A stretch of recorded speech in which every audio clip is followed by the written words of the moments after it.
Gavin's Laws 7. Today I found out that I have a condition, two conditions actually. First, I want to clarify that this isn't a mental or physical illness of any sort. Nothing like that. No.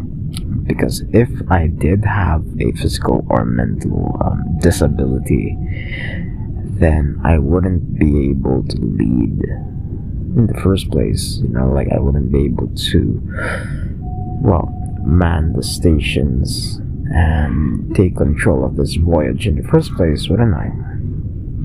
Although my crew, they have a mind of their own, sometimes they disobey what I say, and they bring a dog on board despite my warnings that it is in fact a bad idea. So anyways, I'm getting sidetracked here.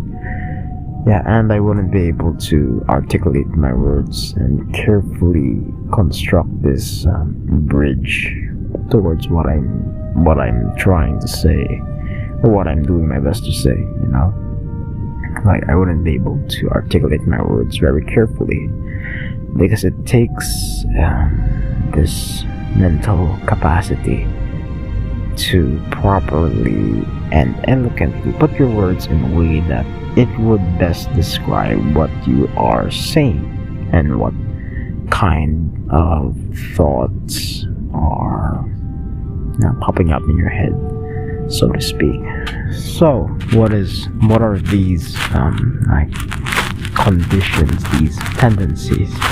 I'd like to call them tendencies, because first I have a somewhat neurotic tendency to repeat a sentence or word just repeatedly, in a single row until I actually decide that it's sufficient enough to reassure myself that everything is fine. Sometimes I'll change a word or two depending on what I'm actually saying to myself and what I'm trying to get out there. Of course, it's somewhat useful because if I didn't do that, then I wouldn't be able to speak in front of this recorder for about minutes at a time without completely stuttering. I mean, I stutter and I somehow lack this better ability to construct my words at such a pace that it would contend with Jordan Peterson, because Jordan Peterson, Dr. Jordan Burnt Peterson, is a licensed professor. What's a professor? He is a licensed professor in the mainland. He is known very well there. I listen to his podcasts every now and then if he has a good point to say. Not that, he has no good points. He has a lot of good points. It's just that I take in information that I have the inherent interest in, just like that. So my second condition is that I have a very short temper.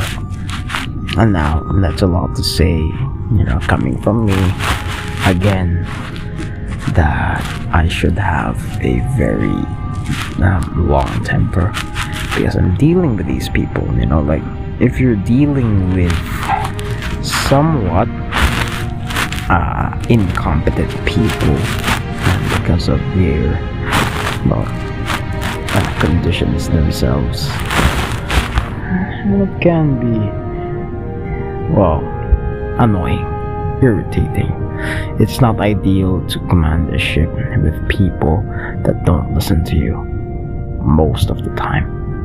Sometimes they listen, but most of the times they don't, while it should be otherwise. So there's that. I have this condition, not condition, more like tendencies. I have these tendencies to be neurotic, and I have a tendency to blow up almost immediately after that's something that I need to work on, because I do believe that discipline is a skill. So I'll have the discipline to control myself. Discipline and self-control are very, very connected. But when you're in the depths of the ocean, it's sometimes it's hard to tell, what you can and cannot do. But ultimately, it comes down to this basis, of morals. Like what your morals are, what your values are, what principles you live by, and abiding by them. There's a lot of vitriol, associated with living a virtuous life. I mean, it's completely daft to think that, it's preposterous, because if there is nothing to stop you from doing what's bad, you will do what's bad. However, you need to take into account the good before you do it. And if you take account of the good, do you think that you would still want to do the bad? It's something like that. Like you don't want to burn in hell. You don't want to drown. You don't want to be a skeleton inside a shipwreck somewhere in the ocean, probably eaten by Cthulhu.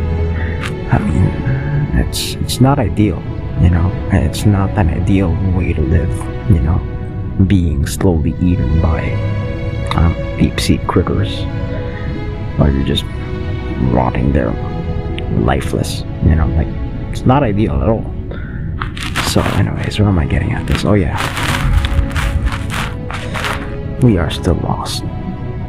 Every day is the same blue abyss, this void of darkness that just envelops this one vessel that we have. Left, right, center, up and down. It's the same blue void. And sometimes it's worrisome. Because you don't know what's in front of you. You don't know what's behind you. That's just waiting for you to take a step before it finally attacks and probably even kills you. So you need to be careful about what you're actually doing before you do it. And you need to turn your lights on and see what you need to see. And decide what is the best strategy for that. So keep your lights on, keep swimming. This is Captain's Log 7.